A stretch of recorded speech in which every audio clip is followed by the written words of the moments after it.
Praise the Lord. Mga kapatid, bigyan natin ng isang papugay ang Diyos sa pamamagitan ng ating malakas na palakpak. Praise the Lord. Hallelujah. Oh, hallelujah. Purihin ang iyong pangalan ng Panginoon. Praise the Lord. Oh, hallelujah. Praise God. Hallelujah. Thank you, Jesus. Thank you, Lord. Praise the Lord. Hallelujah. Isang magandang umaga po sa ating lahat at sa oras po ito. Handa na po ba tayong makinig ng mga salita ng ating Panginoon? Amen. Praise the Lord. At sa oras na ito mga kapatid, inaanyayahan ko po na tayo po ay buksan natin ang ating mga Biblia dito po sa aklat ng unang Korinto, Kapitulo 16, versikulo 13. Babasahin ko po sa wikang Ingles. At ito po ang sabi ng Biblia. Watch ye, stand fast in faith, quit you like men, be strong. Number 14. Let your things be done with charity. So sa ito, inaya ko lahat na tayo po'y yumuko at manalangin sumandali, hingin natin ang gabay ng ating Amang Diyos na nasa langit. Ama, salamat po sa huling bahagi ng gawain ito na kami po ay naririto pa rin. Dalangin po namin, Panginoon, ang inyong patuloy na pangunguna, patuloy na pagtuturo sa amin. Gamitin niyo po ang inyong lingkod na maipangaral, Panginoon, ang inyong salita at ang tanging kalooban niyo lamang po, Panginoon, ang maihayag sa oras na ito. Patnubayan niyo po ang inyong lingkod, Panginoon, sa pagsasalita na ikaw po ang siyang magturo sa akin. Ikaw po ang siyang magsalita, Panginoon, sa akin.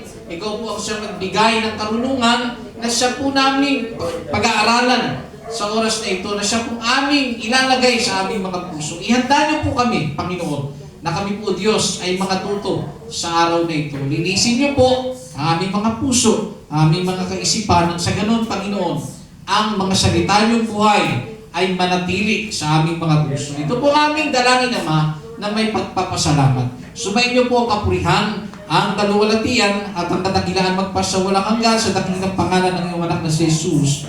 Amen. You may be seated, mga kapatid. Praise God. Hallelujah.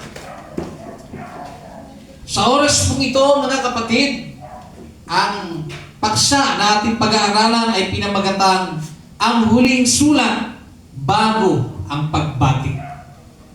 So ito pong unang sulat na siyang isinulat ni Apostol Pablo sa mga taga-Korinto, at para sa kaalaman ng lahat, mayroon pong dalawang sulat o dalawang bahagi na isinulat ni Apostol Pablo sa mga taga-Korinto. At ito nga po ay ang unang Korinto at ikalawang Korinto. Sa unang Korinto, mga kapatid, sa ating pong paksa na ating pinag-aaralan, ang huling sulat bago ang pagbati. So dito po sa unang Korinto Kapitulo 16, ito po ang huling bahagi o chapter o talata na kung saan ay sinulat ni Apostol Pablo sa mga taga-Korinto. Ang Korinto po, mga kapatid, ay isang simbahan o isang iglesia na kung saan nadanas din ng napakaraming pagsubok.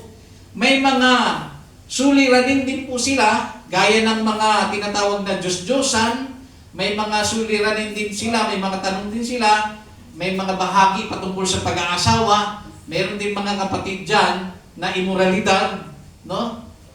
Sa madaling salita, marami po silang mga suliranin na magkakapatid sa loob po ng iglesia sa Korinto. Dito po sa unang sulat, ha? Ngayon po, sa pagkakasulat na ito, sa huling bahagi, ang huling sulat bago ang pagbati. Bago kasi tapusin ni Apostol Pablo, mga kapatid, yung talata ng 16 pababa, lumitaw po kasi dyan, basahin natin sumandali. 1 Corinthians chapter 16. 16 verse 19. No? Magbigay tayo ng pasulya. Binabati ko kayo, o binabati kayo ng mga iglesia sa Asia, kayo'y binabati malabis sa Panginoon ni Aquila at ni Prisca, pati ng iglesia nasa kanilang bahay. So ngayon, dyan po, Sa pagkakasulat po kasi dyan, sa 1 Corinthians chapter 16 verse 13, yan na po yung halos huling bahagi eh. Sumunod po niyan puro pagbati na hanggang matapos. Ngayon po, yung huling sulat, pag-aaralan natin. Sa huling sulat, sa huling bahagi, sinasabi dyan, sa 1 Corinthians chapter 16 verse 13 hanggang 14, ito po yung pag-aaralan natin sa oras na ito, mga kapatid. Dito iikot ang ating paksa na kung saan ay magbibigay po sa atin ng kalakasan. Ang layunin po na aking ipapangaral sa inyo, mga kapatid, ay bigyan tayo ng tinatawag na atentibong paglilingkod sa Panginoon. Kasi marami po sa ating panahon na parang, alam niyo yun, dahil sa sobrang busy, sa sobrang ang daming mga umaagaw ng atensyon sa atin, nalilimutan na natin yung mga bagay na dapat natin gawin o isagawa bilang lingkod ng ating Panginoon na siyang isinulat nga po ni Apostol Pablo. Ang sabi niya po sa mga mananampalataya sa Corinto, magsipag-ingat kayo. Okay? Magpakatibay kayo sa pananampalataya, kayo'y magpakalalaki, kayo'y magpakalakas. Gawin ninyo sa pag-ibig ang lahat ninyong ginagawa. Sa wikang English, tingnan natin sis. Ang sabi po sa wikang English, watch ye.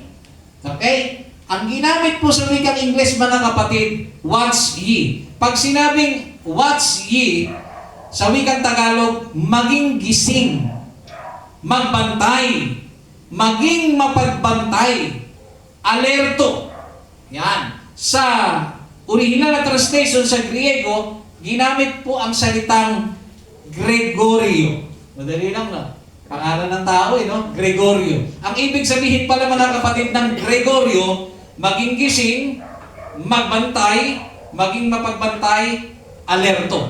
Okay? So sabi dyan, watch ye. Ngayon po, ilalabas natin kung ano po yung mga talata na nagtuturo ukol sa pagiging gising o mapagbantay. O yung tinatawag na maging alerto. Meron po tayong tatlo na iuugnay doon sa pagkakasulat. Tignan niyo po unang-una pong ating pag-aaralan, watch ye. Sumunod, stand fast in the faith.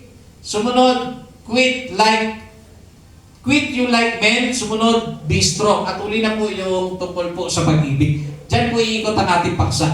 Pagdating po sa watch ye o pagiging alerto, may tatlo pong iniuugnay dyan. Kaya yan isinulat ni Apostol Pablo dahil may mga bahagay po na nakaugnay. Bakit kailangan tayong maging alerto, mapagbantay o maging gising? Sabi sa Matthew chapter 26, verse 41, kayo'y mangagpuyat. Yan. Kayo'y mangagpuyat at magsipanalangin upang huwag kayong magsipasok sa tukso. Ang Espiritu sa katotohanan ay may ibig, tatapat mahina ang laman. So, ang isa pong nakaugnay patungkol po sa tinatawag na magpuyat. Sabi kasi dyan, ginamit po dyan ng salitang mangagpuyat. Sa original na translation, sa Greek, Gregorio rin po ang ginamit dyan. So, mga kapatid, pagdating po sa bagay na mangagpuyat, mayroon kasing dahilan. Pinagpupuyat po tayo, hindi po ito literal na kailangan mo magkape, huwag kang matutulog. Hindi po ito literal. Spiritual po ito, mga kapatid. Usapang spiritual po. Ang sabi dyan, mangagpuyat, sumunod, at magsipanalangin. Hindi lang ito basta puyat, mga kapatid. Na literal, spiritual po ito. Na dapat po, spiritual, ikaw po ay gising. At habang ikaw ay gising, ikaw po ay dapat manalangin. Ano pong rason? Upang huwag kayong magsipasok sa tukso.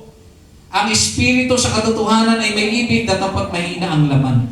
Mahina po kasi ang laman natin. Kaya kinakailangan alerto po tayo. Ano pong ibig sabihin ng pagiging alerto o manatiling gising? Kapag ka may mga parating po na tukso sa buhay, nalalaman po natin agad yun eh. Lalo na kung ano ba, tukso sa babae, tukso sa salapi, tukso sa kung ano man. Bago pa dumating sa iyo yan, nararamdaman mo na yan. So, kapag ikaw po ay alerto, uy, may tukso. Uy, may hindi magandang mangyayari. Nakaguard ka na agad. Ibig sabihin, pagpaparating pa lang siya, madali mo na siyang masusukol. Manalangin ka. Yan. So kasi, pag ikaw po ay tawag nito, hindi ka alerto pagdating sa spiritual, no? Halimbawa, naghihintay ka, wala kang ginagawa, may games ka sa cellphone, pati ano ka muna, games ka muna. Pag hindi ka alerto dyan, ma-addict ka dyan eh. So pag na-addict ka, hanapin mo na, minsan kahit nagpipray ka, namamaril ka. Sino sa inyo naranasan mga kapatid? O kaya nagtitetris ka rin, habang nagpipray ka. Alam ko, naranasan yan ang marami po sa atin. Di ba? Yung mga bagay po sa sanlibutan, inuulit ko po, yung mga bagay po sa sanlibutan, pag masyado mong natutukan, pag nananalangin ka, naiisip mo yun eh. Amen. Di ba? So, ang ano ibig sabihin, maging mapagbantay kapag naisip mo yun, mali yun. Kailangan mo agad sawatain, alisin, sawayin agad sa isip mo mga kapatid. Yun po yung isa sa ibig sabihin ng watch ye. Magbantay kayo nang sa ganon, hindi po tayo magkaroon mga kapatid ng problema sa ating paglilingkod sa ating Panginoon Diyos. Sumunod po mga kapatid na talatang nauugnay, 1 Peter chapter 5 verse 8. Ang sabi ng Biblia, kayo'y maging mapagpigil, kayo'y maging mapagpuyat, ang inyong kalaban na dyablo, na gaya ng liyong umuungal ay gumagala na umahanap ng masisila. So, kaya tayo po ay pinagbabantay. Pakinggan niyo po. Kaya po tayo ay, alam niyo yun, ginigising sa spiritual, maging alerto daw tayo. Dahil mayroong leon na umuungal, pumahanap ng masisila. So, kailangan maging alerto ka. Sa tuwing kailan po ba umaatake ang dyablo? Sa tuwing naka-isolate ang isang tupa. Amen. Kaya dapat mapagbantay ka. Isa sa bantayan mo na huwag kang mapahiwalay sa gawain ng Diyos. Amen. Kasi pag hindi ka po alerto dyan, akala mo, alam mo yun, nalilibang ka na masyado sa sanlibutan, nalilibang ka na masyado sa pamamasyal, nalilibang ka na masyado sa pakikibarkada, no? Nalilibang ka na masyado mga kapatid sa kung ano man yung mga bagay sa sanlibutan. Pag napamahal ka doon, kapag nasanay ka ron, hinahanap-hanap na ng katawan at isip mo yun, mas gusto mo pang mag-basketball kaysa sa magdalo ng gawain, hinahanap-hanap mo yun, hindi mo napapansin na ikaw ay nakakatulog na spiritual. Napupunta ka na doon sa isang sitwasyon na na-isolate ka na. At pag na-isolate ka, pagkakataon na yan ng dyablo, para ikaw ay lapain. At pag ikaw ay nalapa, mga kapatid, ang gawain sa iyo ay hindi na po ganun kabigat. Hindi ka na dadalo, wala ka ng pakialam, dating may pag-ibig ka sa gawain at sa mga bagay patungkol sa Panginoon, nawawalan ka na ng interes. Nawawalan ka ng mga kapatid ng buhay. Pati sa worship, nasa simbahan ka nga. Minsan ka na nga lang dumalo dahil nanapa ka nga. O sugatan ka pa. Hirap ka na mag-worship. Hindi ka makakunik sa Panginoon dahil ikaw po ay nakatulog. Hindi ka naging alerto. Hindi ka naging mapagbantay. Isa po yan sa papatay sa atin. Yung tinatawag na isolation. Pag sinabing isolation, ina-isolate mo yung sarili mo, hinihiwalay mo. Sa ano-ano kapamaraanan, pag nasaktan ka, na-offend ka ng kapatiran, hindi ka nadadalo, hindi ka nasasama. Di ba? Pag nasaktan ka sa preaching, inari mong personal. Okay naman ang preaching, pero masama ang pagtanggap mo, pinersonal mo. Ayan, malalapa ka na naman ng dyablo. Okay? So, doon sa bagay na yan, makikitaan ka ng dyablo na hindi ka pala mapagbantay. So, atakihin ka niya. Ikatlo pong nauugnay, Matthew chapter 24, verse 42. Ang sabi ng Biblia, mga puyat niya kayo, sapagkat hindi ninyo nalalaman kung anong araw paririto ang inyong Panginoon. So, maliwanag po, Gregorio pa rin ang ginamit dyan. Maging alerto, mapagbantay. Ano pong rason? Dahil ang Panginoon, mga kapatid, ay paririto sa araw na hindi natin alam. So, ibuod natin mga kapatid. Kaya tayo pinagbabantay o pinagpapapuyat o pinagiging alerto mga kapatid Una, sa nauugnay, dahil sa tukso. Mahina po ang ating laman. So, kailangan natin maging alerto. At para malabanan natin ang ating laman, kailangan po natin ng panalangin. Pangalawa po, mga kapatid, na tayo po ay pinagiging alerto o pinagbabantay. Ang isang pong dahilan, mga kapatid, ay dahil may leon po na paulit-ulit na gumagala, humahanap ng masisila kapag once na ikaw po ay naka-isolate. Ikatlo po, mga kapatid, kaya tayo pinagpupuyat o pinagiging alerto, no? Dahil ang Panginoon ay babalik sa oras na hindi natin inaasahan. So kung hindi po tayo magiging alerto, magkakaproblema po tayo. Kaya po, kung babalikan po natin ang sulat ni Apostol Pablo, tama ang kanyang sinabi, watch ye, magbantay kayo. Sa kabuuan, magbantay kayo, sapagkat magkakasala kayo sa laman dahil mahina kayo. Kaya kailangan yung manalangin. Magbantay kayo, sapagkat ang leon ay nariyan. Magbantay kayo, sapagkat ang Panginoon ay malapit ng babalik. Sumunod po, mga kapatid, ito pong bagay na ito, ang pagbabantay ay nangangahulugang manatiling gising sa Espiritu, manatiling o manalangin at maging matatag laban sa mga tukso at sa panlilinlang ng dyablo.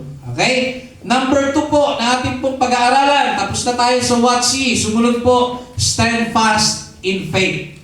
Pag sinabing stand fast in faith, salita po sa isang salita sa Greek. Okay? In Greek word, kapag sinabi po nating stand fast, ito po ay steko. Yan. Which means upang tumayo ng mabilis. Okay? Tumayo ng mabilis sa pananampalataya. Tumayo ng may tatag, may tiyaga. Yan pong ibig sabihin yan. Tumayong may tatag, may tiyaga sa iyong pananampalataya, paniniwala o pagtitiwala. So doon po, kung babalikan po natin, mga kapatid, ang bagay na yan, watch ye, sumunod, stand fast in faith. Pag sinabing stand fast in faith, sa madali pong salita, mga kapatid, tumayo po tayong matatag sa pinaniniwalaan natin, sa ating pananampalataya, at sa ating pinagtitiwalaan. Yan pong ibig sabihin yan, mga kapatid. Ngayon, bakit dapat mag-stand fast? Bakit daw tayo kailangang tumayo doon sa pananampalataya natin, mga kapatid? Ang sabi po rito, mga kapatid, meron po tayong 3 dito na iuugnay. Una po, ang dahilan po ng sulat ni Apostol Pablo, bakit po tayo ay pinatatayong matibay sa pananampalataya? Una, may mga pagsubok at hamon sa buhay na pwedeng magpabago ng ating tiwala sa Diyos. Totoo po yan, mga kapatid. Yan po ay bagay na totoo. Naalala niyo po yung may kasama na nila si Jesus sa bangka, mga kapatid. Natutulog si Jesus. May dumating na dilubyo, mga kapatid, di ba? May bagyong dumating at halos malubog ang kanilang bangka. Totoo po yun. May mga pagsubok at hamon sa buhay na pwedeng magpabago ng ating tiwala sa Diyos. Kasama na nila si Jesus, mga kapatid. Anong ginawa nila? Ginising nila si Jesus. Ano pong ginawa ng Panginoon? Di ba? Sinaway. Kay liit ng pananampalataya ninyo. Amen. So ngayon, isipin niyo po, ang mga apostol, kasama nila si Jesus. Kasama nila, nakita nila ang himala, nakita nila ang mga gawain ni Jesus, pero hindi yun sumapat dahil ang lahat ng nakita nila, nawalang lahat dahil lang doon sa bagyo. Isang bagay lang ang nangyari, nalimutan ng lahat. Alam niyo, mga kapatid, walang sino man sa atin dito pwedeng magmalaki na ako, kahit anong mangyari sa akin, sa Panginoon ako. Hindi ako bibigay, hindi ako susuko, ako'y maglilingkod. Mga kapatid, huwag tayong magsalita na animoy, hindi natin alam ang pwedeng mangyari. Amen. May pangyayari po sa ating buhay at meron talagang pangyayari na hindi maiiwasan na magpapabago ng isip mo sa paglilingkod sa Diyos. Totoo po yan, mga kapatid. At alam niyo po yan, marami pong marami po sa atin mga kapatid ang naniniwala kung sasangayon. Yung mga tao na ang sisipag sa paglilingkod sa Diyos, sobrang init. Ay hindi, talagang maglilingkod ako sa Diyos. Ayun, nung nagkaroon ng kasintahan, nawala si Jesus. Yung sinabi na maglilingkod ako, tutulong ako sa gawain. Nakahawak pa lang ng 350, nalimutan na ang gawain. 350 pa lang, nagbago ng pananaw niya kay Jesus. Diba? Diyan yung po makikita na totoo po ito. No? Totoo po. Kaya po tayo sinasabihan ni Apostol Pablo, sinasabi sa mga mananampalataya, tagos sa ating panahon, stand fast in faith, tumayo kayo sa pagtitiwala ninyo, tumayo kayo sa pananampalataya ninyo, sapagkat may magpapabuwal sa inyo. At yun po yung mga pangyayari o hamon, pagsubok, na pwede po natin masagupa habang tayo po ay naglilingkod. Pangalawa pong nauugnay sa stand fast in faith, kailangan nating manatili sa tamang doktrina at mga turo ng Diyos. Pag hindi ka po nakatayo sa tamang katuruan, sa tamang pananampalataya, pag hindi ka tumayo sa iyong pinaniniwalaan, pag nakarinig ka ng mga doktrina, madali mo yan paniniwalaan. Amen. So, kailangan mong tumayo sa pananampalataya. Kaya pag may narinig kang ibang klaseng aral, tayuan mo yung pananampalataya mo. Hindi, isa lang ang Diyos. Amen. Hindi, tatlo ang Diyos. Sabi, tatlo ika Diyos. Nahati sila sa tatlo. Father, Son, Holy Spirit. Magkakasing kapangyarihan sila. Magkakasing banal sila. Diyos sila, pareha sila. Hindi, isa lang ang Isa lang eh. Kung isa lang ang Diyos, ba't nanalangin si Jesus? Oo nga no. Ayun, buwal. Nabuwal. Mga kapatid, hindi. Kaya kailangan tumayo ka sa pananampalataya. Ang isa sa paraan para makatayo ka sa pananampalataya, sa paniniwala mo, ay ang depensahan ang iyong pinaniniwalaan. Amen. Kasi pag hindi mo magawang depensahan ang pinananampalatayanan mo, na iisa ang Diyos, isang bautismo, isang paniniwala, mabubuwal ka. Amen. Oh. Naalala, ito, true story po ito. Mga bagong convert lang po ng mga young people.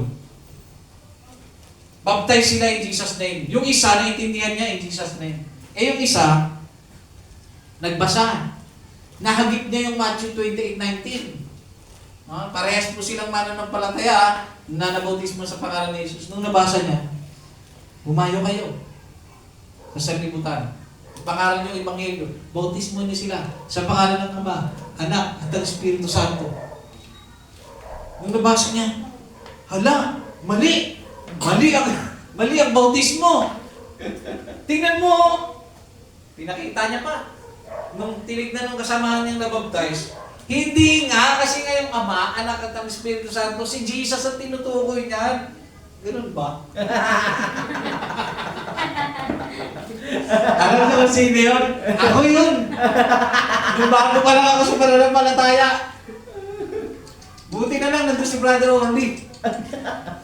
Oh. Sa'yo rin ka na sa akin eh. Sumangain na lang ako kahit hindi ko pa rin naiintindihan. Oh.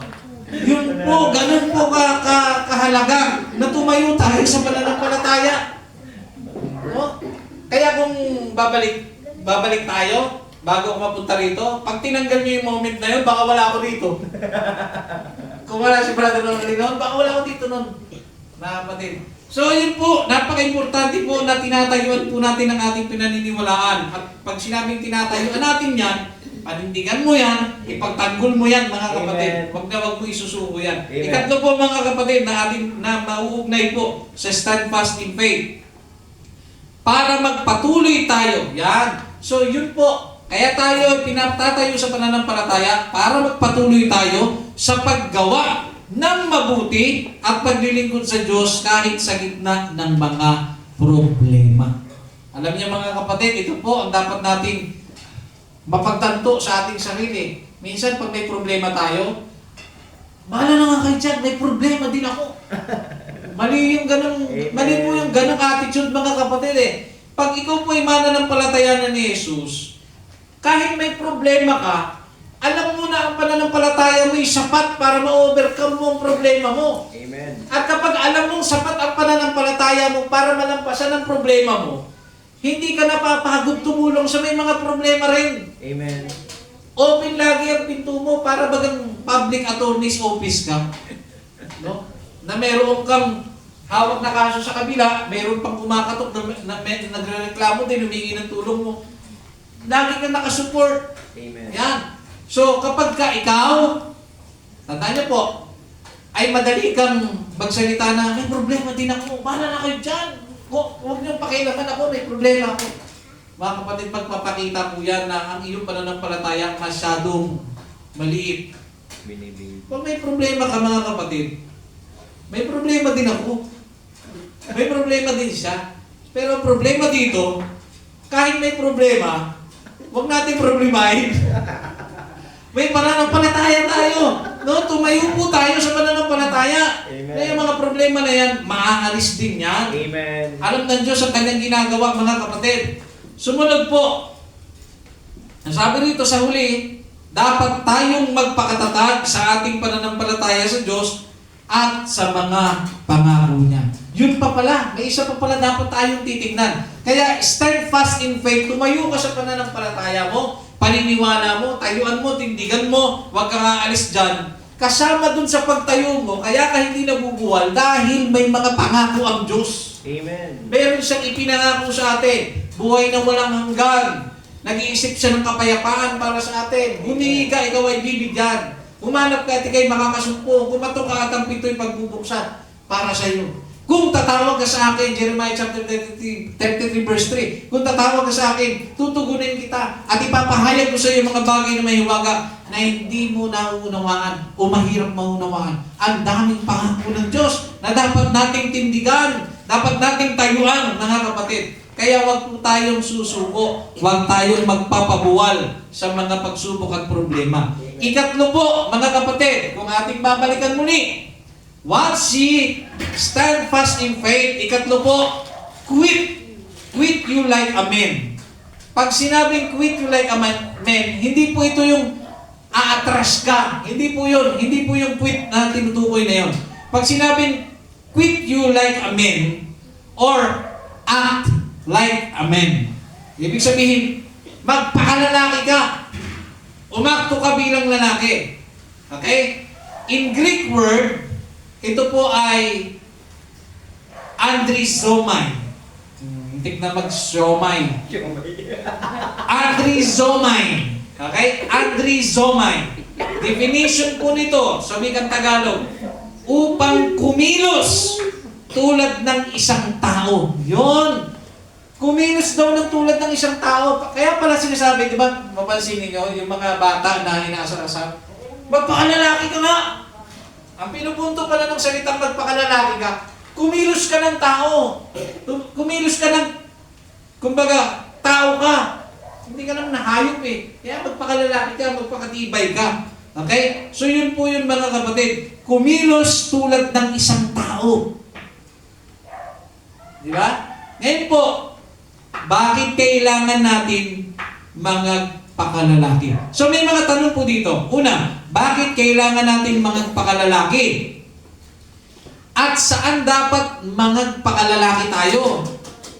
Sumunod, at kanino tayo dapat magpakalalaki? Ikaapat, at bakit lalaki tayo inilarawan? Ngayon po, baybayin po natin. May apat na iuugnay tayo dito. Unang tanong na ating pong sasagutin. Bakit kailangan magpakalalaki? Una, kailangan natin ng tapang at lakas ng loob sa gitna ng mga hamon at pagsubok sa buhay. So, kaya pala tayo sinasabihan bilang mananampalataya na magpakalalaki. Okay? O kumilos tayo tulad ng isang tao. Dahil kailangan natin ng tapang. Sa pagpapakalalaki, alam niyo mga kapatid, hindi po ito tumutukoy lang sa lalaki tapos yung babae, wala na ha. Kabuuan po ito ng iglesia na magpakalalaki tayong lahat. Ibig sabihin, nandoon yung tapang bilang lalaki. Okay? Nandoon yung pagiging tao natin, mag-isip. Kailangan natin ng tapang at lakas ng loob sa gitna ng mga hamon at pagsubok sa buhay. Pangalawa, para hindi tayo matakot o sumuko sa mga problema. Yung pala yun, kaya pala sabi, magpakalalaki ka. At pag ginawa mo yun, nag-transform ka, na nagpakalalaki ka nga, mga kapatid, yan po ay para hindi tayo matakot o sumuko sa mga problema. Ikatlo na nauugnay doon, para ipakita natin ang lakas ng Diyos sa gitna ng ating buhay o ating mga buhay. Okay, pakinggan niyo po ha. Sabi niya dyan, magpakalalaki kayo. So kung ikaw ay magpapakalalaki, titindigan mo. Sige, magpapakatapang ka, magpapakatatag ka, kikilos ka ng pagiging tao.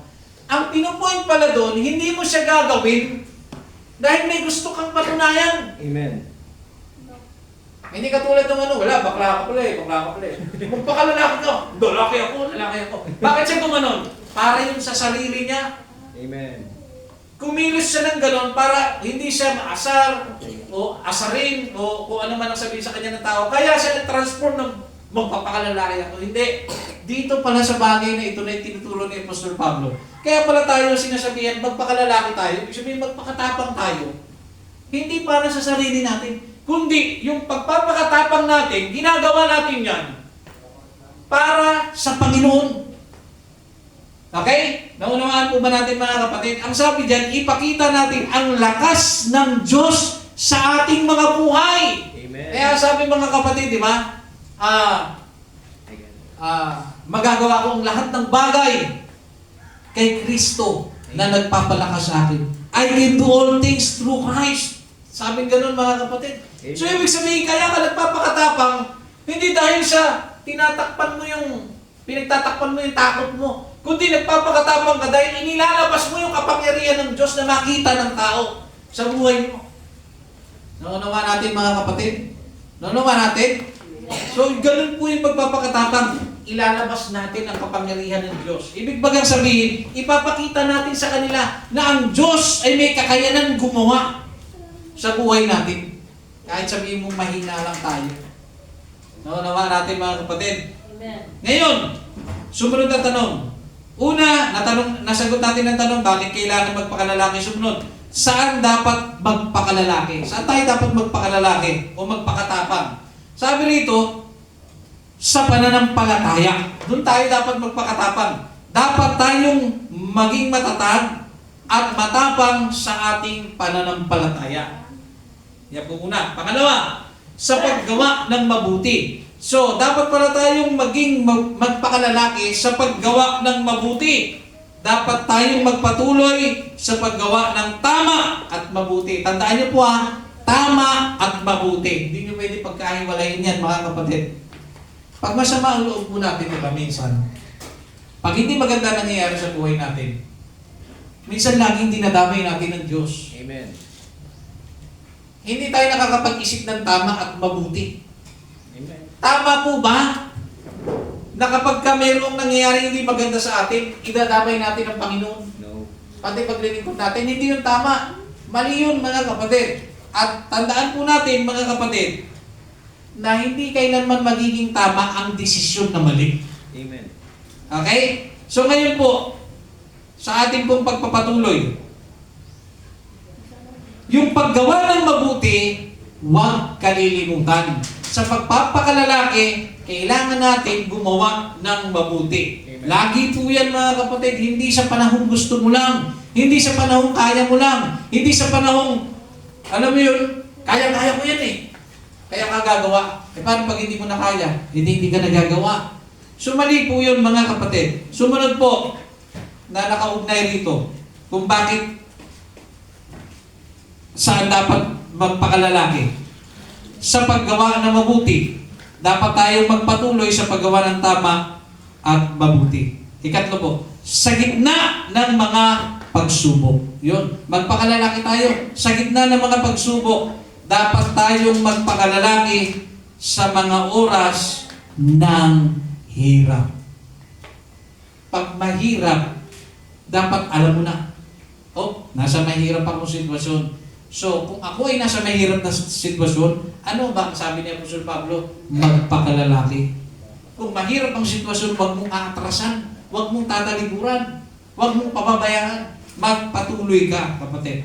Okay? Ikatlo po na tanong, kanino dapat magpakalalaki? Una, sa Diyos. Bakit? Dapat tayong magpakalalaki sa ating relasyon sa Diyos. Pag lalaki, may paninindigan yan eh. Pag lalaki, may tapang yan. May lakas yan. So yung ating pagpapakalalaki dapat sa Diyos nakaukol, mga kapatid. No? Ngayon po, mga kapatid, yung relasyon po natin, dapat tama sa Diyos. Pakinggan niyo po. Huwag sanang mangyari na nagkakaroon lang tayo ng relasyon sa Panginoon kapag hindi na natin kaya ang buhay. Amen.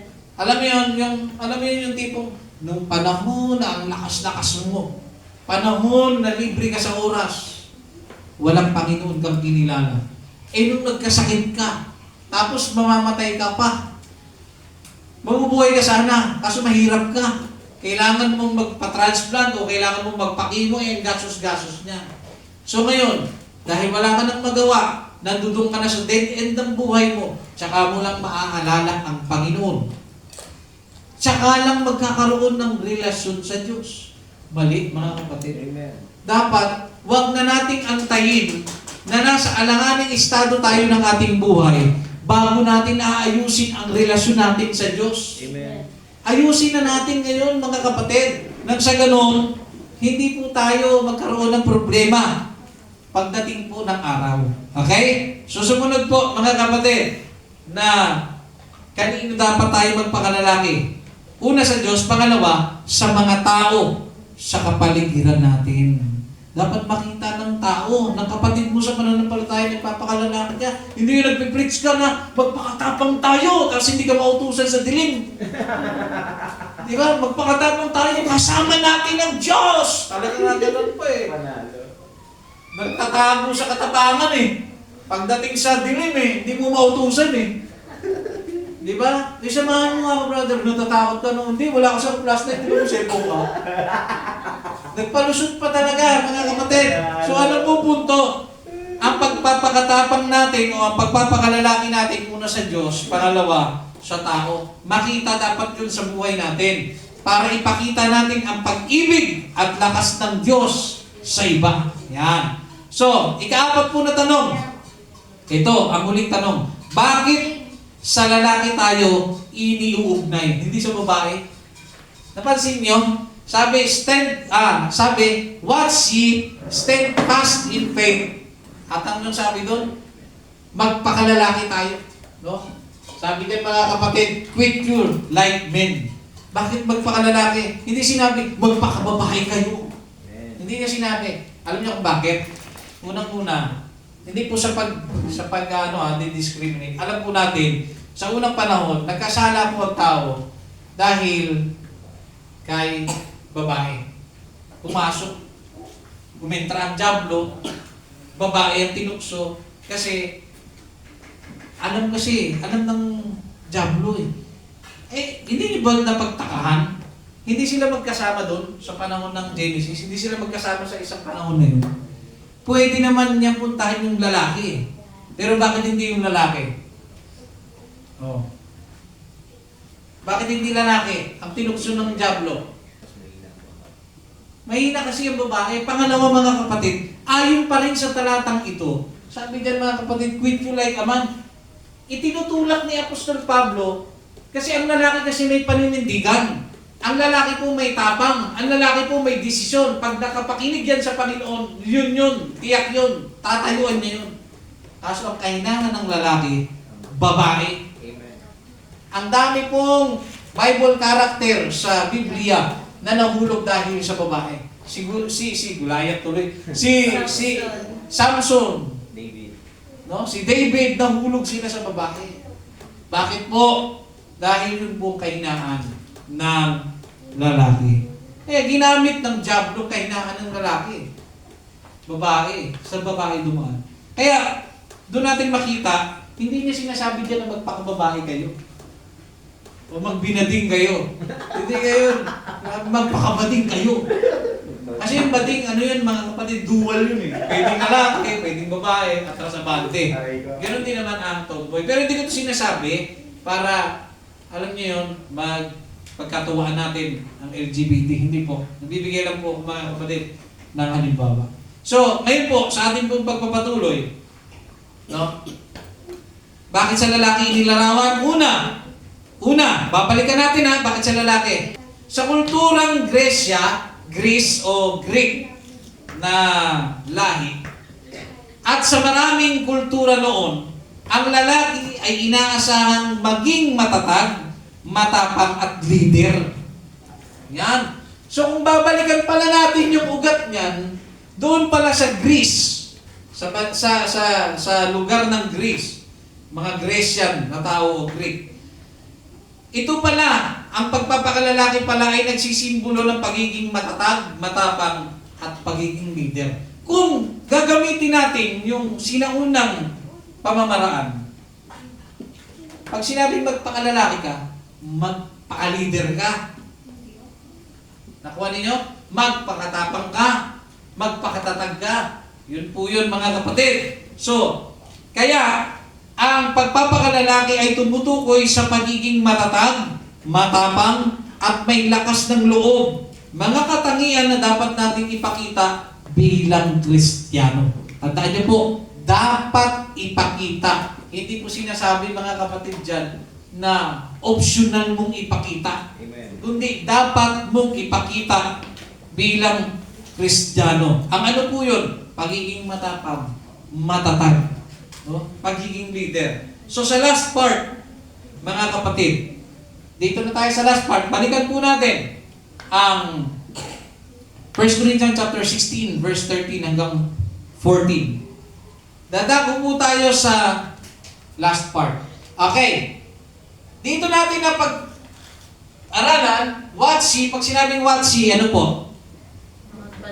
Magbantay, maging alerto, manatiling gising. Bakit daw po?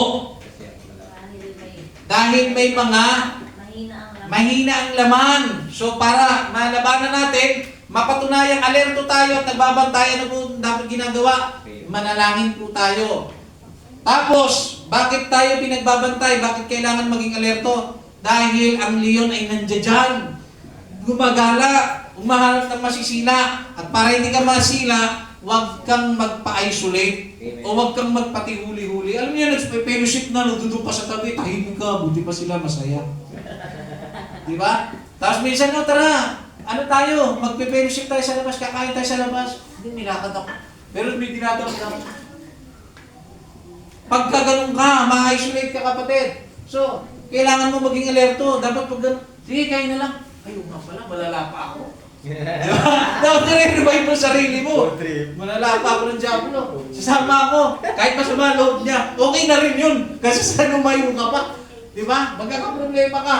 Ngayon, bakit po tayo pinapaging alerto, pinapaging gising? Ano po yung ikatlo? Dahil ang Diyos po ay malapit ng babalik. Babalik po ang Diyos sa oras na hindi po natin inaasahan. Kaya yun ang reason, tatandaan nyo, hindi siya magsasalita, hindi siya magsusulat ng walang reason. Yun po ang mga reason niya. Sumunod, steadfast in faith. Kailangan nating tayuan ang ating mga pinaniniwalaan. Idepensa. Pag sinabing tayuan, kasama po dyan ang pagdepensa. Sumunod mga kapatid, umakto tayong gaya ng lalaki. Ano po yun?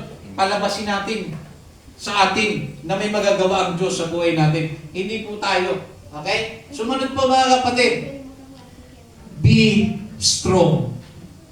Maging matibay. Malakas po tayo. Alam nyo na yun, strong. Strong ako. Hindi yung, hindi ka magpapakalalaki. Lalaki ako. Strong ako eh. Alam nyo na po yan mga kapatid. Be strong. Hindi po yan tapang-tapangan mga kapatid na kung saan wala sa lugar. No? Aatid ka ng gawain. Amen po ba? Amen! Lagi kang galit. Ba't ka galit? Strong ako eh. Hindi po galit yung mga kapatid. Strong. Nasa lugar po yan. At yung pong strong na yan, be strong in the Lord. Sa Diyos ka. Ibig bang sabihin eh, kumukuha ka ng katapangan sa Panginoon. Amen. Yung strong. Kaya nga minsan, di ba, kahit takot na takot ka na, kasama natin ang Diyos. Di ako malulungkot. Nakakita ko niya sa Facebook, nagdadrive siya sa Dream, sa labas. Nakatakanta siya ng Christian song. Walang puwang ang birthday song eh. Dahil alam niya ang kalalagyan niya eh. Kanta-kanta siya, mga Christian song. Okay din naman, pinalalakas ang loob. Diba? Humihiram ng tapang. Tama naman eh. Be strong in the Lord. Kasi kung magtatapang-tapangan ka lang, yung tapang po natin bilang tao na uubos. Pero yung tapang na nanggagaling sa Diyos, mga kapatid, kahit nakakatakot ang sitwasyon, kahit nakakamatay ang sitwasyon, kahit mahirap ang sitwasyon, nagpupumilit kang ipurso ang bagay na gusto mong gawin dahil alam mong para sa Diyos. Amen. Naunawaan natin, mga kapatid. So sa huling parte na tayo, no, bago tayo magtapos, ang sabi dyan ni Apostol Pablo, let your things be done with charity. Lahat daw dapat, mga kapatid, ng ating gagawin ay mayroong tinatawag na pag-ibig. Okay? Sabi diyan, gawin ninyo sa pag-ibig ang lahat ninyong ginagawa. Alam niyo po, mga kapatid, yung charity na ginamit dyan, hindi po yan yung word basta lang na love, ha? Charity yan. Yung charity po, katumbas din naman yan ng salitang love o pag-ibig. Pero yung charity po na yan, mga kapatid, yan po ay malalim na pag-ibig. Galing po yan sa Griego, na ang ibig sabihin ay agape. Agape. Pag sinabing agape, mga kapatid, ito po ay pag-ibig, kabaitan, mabuting kalooban, at pagpapahalaga. At yung agape, mga kapatid, yung meaning ng charity na yan, yan po ay makalangiting pag-ibig. Yan po ang pinakamataas na uri ng pag-ibig, mga kapatid. Panglangit po yan. Alam niyo po ba, ito yung kakaibang bagay sa makalangiting pag-ibig eh. Kailanman hindi natin nakita ang Diyos. Tama? Amen. Nararamdaman lang natin siya. Alam niyo na, dahil sa pananampalataya, ang pananampalataya ay mga bagay na hinihintay. Hindi naman natin nakikita pero inaasahan natin. Sa pagmamahal mo sa Diyos, gumagamit tayo ng charity. Tatandaan niyo po sa pagmamahal sa Diyos, charity po ang kailangan dyan. Yung agape. Pinakamataas sa lahat ng pag-ibig. Malalaman mo pala, basic, malalaman mo na ang isang tao ay mayroong agape love sa Diyos kapag ka sinubok siya. Sinubok siya. Kailan mo pipiliin ng Diyos? Kasi minsan pinipili natin ng Diyos kapag ka ang pagpili natin ay sa pagitan ng hindi ganun kahalaga. Nakuha natin? Pag hindi ganun kahalaga, Diyos ang pipiliin mo. Pero ito, ang isang bagay, mga kapatid. Dumating ka sa sitwasyon na subok ka. Sige, pag naglingkod ka, dalhin mo na lahat ng gamit mo. Kalimutan mo na kaming mga magulang mo. Huwag ka nang babalik dito at kalilimutan ka na rin namin anak ka namin at may anak kami. Ngayon, nandudong ka sa sitwasyon na yun. Ang sabi ng Biblia, ang sino mang magmahal sa kanyang ama't ina, Amen. anak, o kahit sinong basta tao, ang sabi ng Panginoon, ang sino mang magmahal, sa madaling salita, kay sino mang magmahal sa kanyang kapwa-tao, ay hindi karapat-dapat sa akin. So kapag ikaw, mga kapatid, ay namili, kung pinili mo ang tao dahil sa takot, at dahil mas mahal mo nga ang pinili mo, wala kang tinatawag na charity love. Makalangiting pagmamahal sa Diyos. Kasi makalangiting pagmamahal sa Diyos, bigyan ko kayo ng halimbawa. Ako nagbigay na ng halimbawa sa inyo noon pa. Oras ng gawain. Reunion. Pinili ng mananampalataya. Gawain. Charity love yun. Oras ng gawain. Mabigat to birthday ng nanay at tatay mo.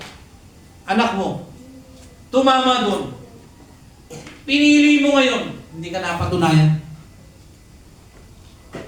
Kasi, ang tunay na nagmamahal sa Panginoon, kahit anong itapat dyan, tapos ang pinagtatapatan niyan ay nasa gawain ng Panginoon, hindi niya po iiwan ang gawain ng Diyos.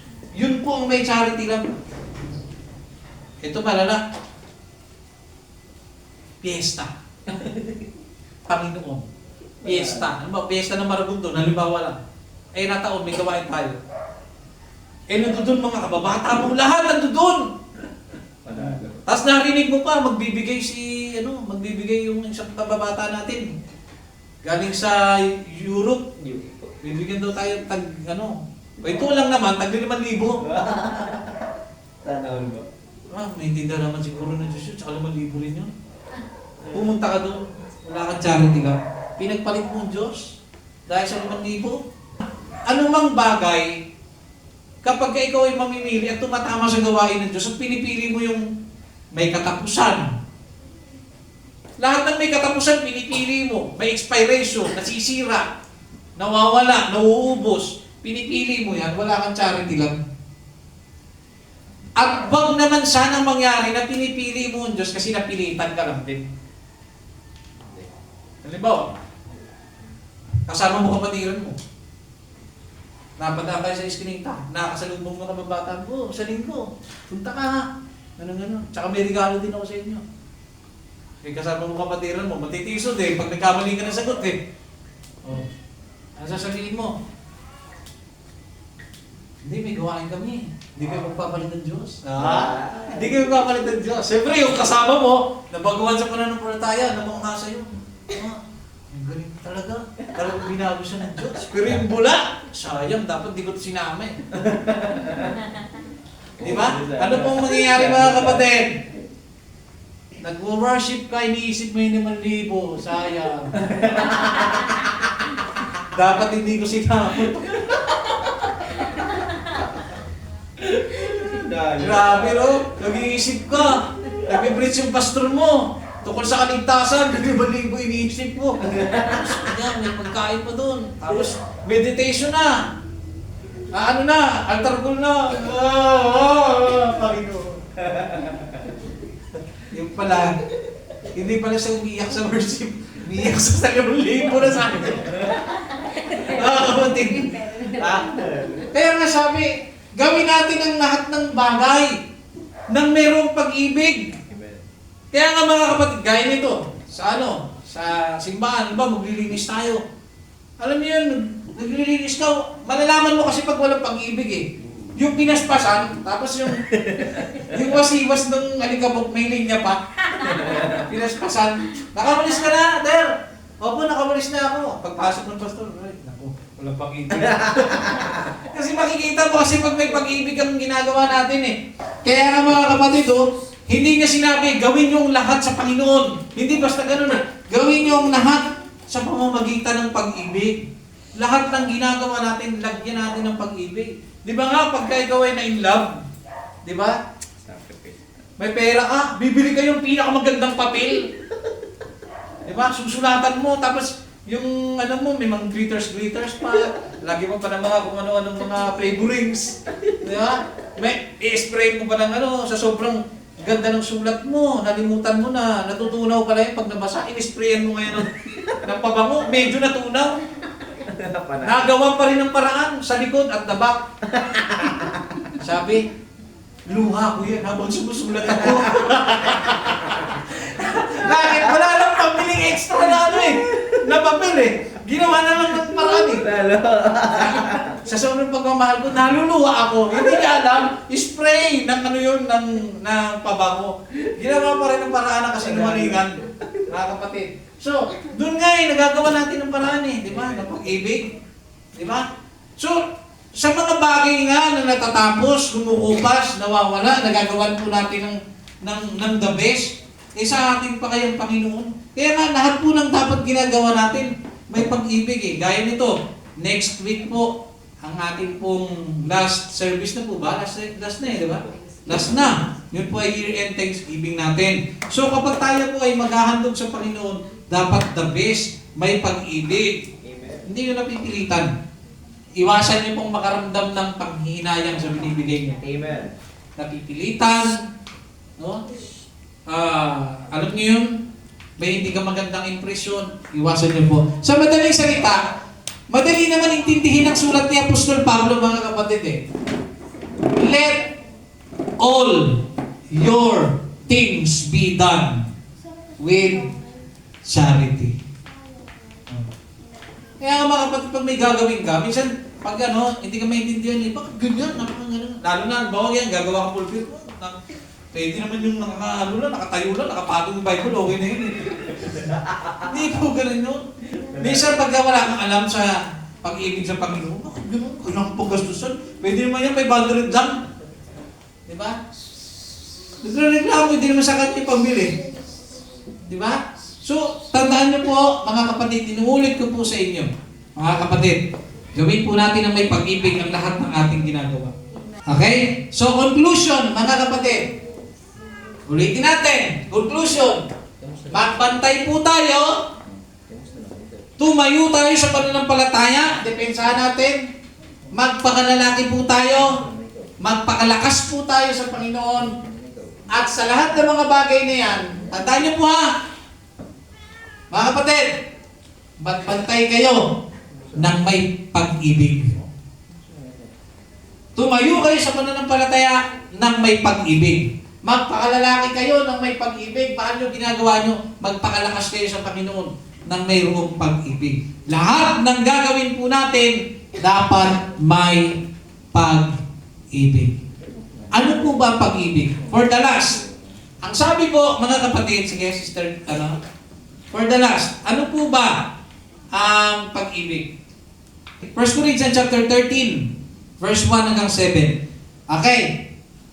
Sabi dyan, lahat daw ng bagay na gagawin natin daw sa pag-ibig. Pag nag-worship ka, dapat may pag-ibig doon. Hindi yung, pakatagal. Tapos, nagpipreach talagang alam mo yun, seryoso. Isip-isip pastor, seryoso, nakikinig to, pero yung bula, ang tagal. Mga kapatid, gawin nyo lang sa pag-ibig. Ngayon, eto sagutin natin. Ano po ba yung pag-ibig na yun? O yung agape love? Okay? Ang sabi niya dyan, ni Apostol Pablo, nasumulat niya, kung ako'y magsalita ng mga wika ng mga tao at ng mga anghel, tingnan nyo nagbibigay siya ng sobrang taas na, sobrang taas na halimbawa. Sabi niya, kung lang naman kondisyon yun kung ako'y magsalita ng mga wika ng mga tao at ng mga anghel, datapot wala akong pag-ibig o yung charity o yung agape love, makalangiting pag-ibig. Wala akong pag-ibig, ay ako'y naging tanso na tumutunog o batingaw na umaalingaw-ngaw. Ang batingaw po ito sa Tagalog, simbals. Pag pinalo mo yan, batingaw na umaalingaw-ngaw. Yan. Para lang daw siyang batingaw na umaalingaw-ngaw. Alam niyo po ba, ito, pag pinalo mo to, maingay ito. May natutulog, paluan mo niyan, maingay yan. Ha? May nanonood ng TV. Ganyan ka ng ganyan, maingay yan. Kailan lang po yan hindi nagiging maingay? Pag tama ang gamit. Amen. Pag nasa music, tsaka siya nagagamit. Doon talaga siya. Hindi yung lahat na lang ng bagay, bibili ka, pabili. Tatawag ka, natawag ako. Wala po yan, mga kapatid. Kaya niya sinasabing para lang daw siyang patingaw-ngaw na umalingaw-ngaw. Ibig sabihin, tumutunog siya nang wala pong rason. Tumutunog siya, mga kapatid, nang wala sa tiyempo. Okay? Hindi nga naman sinasabi, hindi po sinasabi ng bersikulo na ang patingaw o cymbals walang halaga. May halaga yan. Ang inaano lang dyan, yung tempo. Kung saan mo siya ginagamit.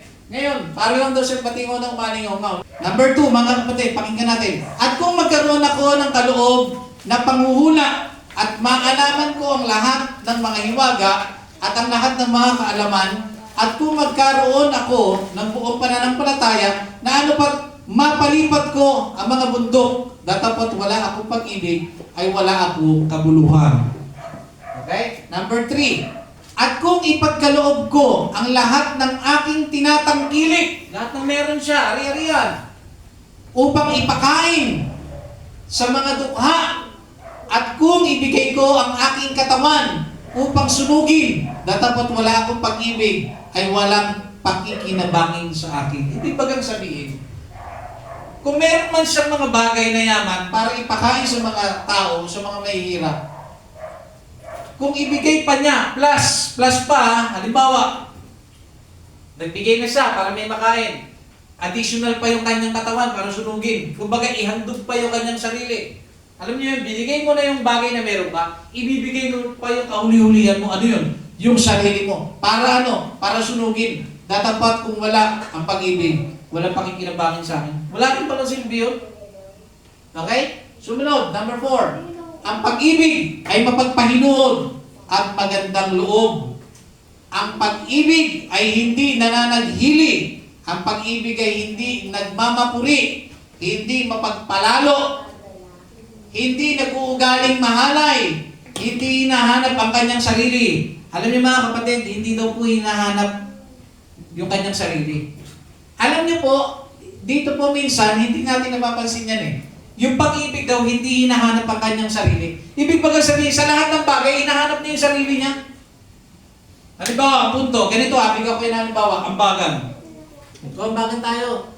Ano tayo? Bili tayo ng chicken. Gambag siya, 200. Yung isa 50, yung isa 20. Eh, yung kakain na. Yung tulong. 200. Nakita nyo? Dapat kumain na lang ako sa McDo mag-isa. Sobra pa to. One piece chicken. May ice cream pa yata ito kasama. Yan ang dapat yung tandaan. Ang pag-ibig, kung may pag-ibig ka daw, hindi mo hinahanap ang iyong sarili. Amen. Pag may ginawa kang mabuti, tapos itulong, yung meron kang meron kang inaasahang in return, nasasapat dapat mapupunan o matatapatan yung ibinigay mo. Mga kapatid, ang sabi dyan, paglalarawan niya na hinahanap mo yung sarili mo. Di ba? Ano, nagsimula na sila, wala pa ho ako eh. Panalo. Hindi man lang nila ako inantay. Yan po yung paghanap sa sarili. Sa madaling salita, masyado mong, ang feeling mo, mahalaga ka. Amen. Hindi magsisimula ang lahat ng wala ka. Di ba? Laging hinahanap ang sarili mo. Yan po yan. Ngayon, sumunod po. Hindi nayayamot. Mga mayamutin dito, meron ba mga yamot? Mahilig mayamot dito? Ang sabi dyan, ang pag-ibig ay hindi nayayamot. Hindi inaalumana ang masama. So, hindi siya natutuwa sa masama. Mga kapatid, sa ginagawa ng masama. Sumunod, hindi nagagalak sa kalikuan, kundi nakikigalak sa katotohanan. Yan? Nakikigalak siya sa katotohanan. Sumunod, mga kapatid, lahat ay binabata. Alam niyo, pinaka-mahirap na nagtitiis ka? Yung nag-outreach ka, ang dami-dami niyo nung una, tapos nung huli mag-isa ka na lang. Tapos dun, sabi nga kung walang pressure, hindi lalabas ang tunay na karakter. So kasi ang tao kasi, tara, sama tayo. Sama tayo. Kasi, madami. Masaya pag madami. Pero pag dalawa na lang, o tatlo na lang, talagang, hindi talaga lahat ng tinawag talaga, nagpapalakasan sila. Patuloy lang tayo. Tapos pagdating ng miracle, dalawa na lang sila. Yung nagsabi na magpakalakas daw tayo, tingnan mo, wala na. Kaya tayo, magpakatibay tayo. Na wala na yung magpakalakas, magpakatibay naman. Pag ano, mag-isa na lang siya. Ibig salita magpakatibay, hindi na rin ako. Mabuti pa, tigil ko na lang to. Kasi may nangyayari talaga, dapat madami kami. Imbis na papadami, isa na lang ako eh. Tigil ko na lang to, makapagtukit na nga lang. Sablay. Mga kapatid, tinitiis mo dapat. Kahit mag-isa ka na lang na gumagawa sa Panginoon, tiisin mo. Pag walang tumutulong, tiis ka lang. Kasi hindi naman nawawala ng kabuluhan lahat ng ginagawa natin sa Panginoon eh. Amen. No, basta ginagawa mo na may pag-ibig yan. Kasi kaya nagkikwit ang tao kasi ginagawa niya yun ng walang pag-ibig. Okay? Sumunod po mga kapatid. Lahat ay pinaniniwalaan. Ang pinupunto dyan na lahat na pinaniniwalaan, huwag niyo po pagkamalian ha. Yung kahit alam niyang nagsisinungaling, sabi ng Biblia, may pag-ibig ako pag naniwala ako sa iyo. Kaya kahit may scam ka, okay lang, at least may pag-ibig. Mali. Ang pinupunto ng Biblia, lahat ay pinaniniwalaan. Pinaniniwalaan mo yung mga tama at katotohanan. Okay? Sumunod, lahat ay inaasahan. Ayun, di na nagtrabaho. Pag mali ang iyong pagkaunawa, naasa ka na lang ng aasa. Mali po yan. Lahat ay inaasahan, umaasa ka sa Panginoon, umaasa ka sa lahat ng bagay na kung saan mga kapatid ay kalooban ng Panginoon. Sumunod, lahat ay tinitiis. Nagtitiis ka. Okay? Kinakaya mo ang lahat. Sumunod po mga kapatid, ang pag-ibig ay hindi nagkukulang kailanman. Kala ko ba mahal mo ako, ba't ka nagkukulang? Panalo. Alam niyo mga kapatid, yung naghahanap ng kulang, nagpapakita yan na siya ay sapat. Kasi nakita mo yung kulang niya eh. So sapat ka. Nakita mo? Nakikanahan natin? So sa pag-ibig mga kapatid, ang pag-ibig hindi daw yung nagkukulang. Ang pinupunto kasi na hindi nagkukulang, halimbawa sa mag-asawa, nagmamahalan kayo. May pagkukulang yung asawa mo. Okay? Tapos, yung pagkukulang niya, kaya mo punuan. Amen? Tapos, aminado ka rin naman siguro may pagkukulang ka. Tapos yung pagkukulang mo, kaya din niyang punuan. Kaya punto, ang pag-ibig hindi nagkukulang. May pares niya kayo eh. Kung hindi marunong yung isa magluto, eh marunong ka, punuan mo. Ako magluluto para sa iyo. Oh. Yung isa naman, hindi ganun ka marunong maglaba. Yung nagluto, hindi ganun ka marunong maglaba. Tapos yung kumain, marunong maglaba. Oh, ako magpupuno ng kulang mo. Eh di napupuno ang pag-ibig. Amen. Ganun po yun mga kapatid, hindi yung, ang daming pagkukulang. Hindi kompleto, hindi ikaw na kompleto. Di ba? Kaya ka nakakakita ng pagkukulang dahil alam mo sa sarili mo, kompleto ka. Di ba? Dapat alam mo rin sa sarili mo, dapat ikaw, napakarami na natin pagkukulang, hindi tabla. Di ba? So, ayun po, mga kapatid. Sumunod.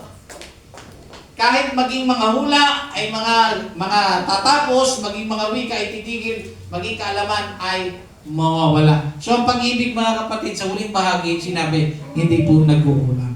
Ngayon, basahin natin mga kapatid ng napaka-plain lang para maintindihan natin ng lubusan at maigi. 1 Corinthians chapter 13. Okay? Tingnan niyo po. Yung word na pag-ibig, palitan niyo ng pangalan niyo. Palitan natin ang pangalan natin. Halimbawa si Sister Teresa. Si Teresa ay mapagpahinuhod at magandang loob. Si Teresa ay hindi nananaghili. Ang Sister Teresa ay hindi nagmamapuri, hindi nagyayabang, hindi nagpapalalo. Sumunod. Hindi siya nag-uugaling mahalay. Hindi hinahanap ang kanyang sarili. Ibig sabihin, hindi siya makasarili. Okay? Hindi niya, yung pag-inuuna niya lang ang kanyang sarili. Si Sister Teresa ay hindi nayayamot. Totoo ba? Sumunod. Hindi inaanuman ang masama. Hindi niya kinatutuwa ang masama. Sumunod. Hindi nagagalak sa kalikuan, kundi nakikigalak sa katotohanan. Si Teresa ay lahat ay binabata. Lahat ay pinaniniwalaan. Lahat ay inaasahan. Lahat ay tinitiis. Sumunod. Sister Teresa ay hindi nagkukulang kailanman. Ha? Kasi ito. Nakita niyo mga kapatid? Kasi pag binasa lang natin ang pag-iaga mo pala ang pag-ibig, pero pag pinalitan mo siya ng pangalan mo, lalo mong nasasalamin sa sarili mo, ay, nagkulang ako. Kasi no? Hindi daw nagkukulang ang pag-ibig, kulang ako. So ngayon, may pagkakataon tayo na bumawi. Kaya kung babalikan po natin, ang 1 Corinthians chapter 16 verse 14, let all things be done with charity. Lahat ng bagay ay gawin natin ng may pag-ibig. Umawit ka ng may pag-ibig. Mag-MC ka ng may pag-ibig. Mag-preach ka ng may pag-ibig. Mag-share ka ng salita ng Diyos na may pag-ibig. Mag-worship ka ng may pag-ibig. Manalangin ka ng may pag-ibig. Hindi yung hinahanap mo lang ang sarili mo. Marami po sa Kristiyano, laging hinahanap ang sarili pag nananalangin. Umpisa nanalangin, Lord, bless me, bless my family, bless my mom, my dad, my sister, my brother, etc. Ganyan. At yung kapatiran ko naman pala po ay may sakit po pala si brother ganito. Pagalingin niyo po siya. Pagpalain niyo po siya. Panginoon, i-bless niyo po ako. Sa kanya uli. May mga ganun po na Kristiyano. Tapos niya niyang ipag-pray sarili niya. Pag nag-pray siya sa iba, ibalik niya ulit sa sarili niya. Hindi nahanap niya ang kanyang sarili. So ngayon mga kapatid, hanggang dito na lamang po tayo. Sa huli-huli, inuulit ko po sa inyo, ang sinabi ng Apostol Pablo sa ating mga mananampalataya, magsipag-ingat kayo, magpakatibay kayo sa pananampalataya, kayo'y magpakalalaki, kayo'y magpakalakas, gawin ninyo sa pag-ibig ang lahat din ng ginagawa. Let us worship the Lord using our love. Praise the Lord. Let us worship the Lord with love, mga kapatid. Amen. Ipahayag natin ang ating pag-ibig sa ating Panginoong Diyos na siya ang ating prioridad sa buhay. Let us all stand. Let us worship the Lord, mga kapatid.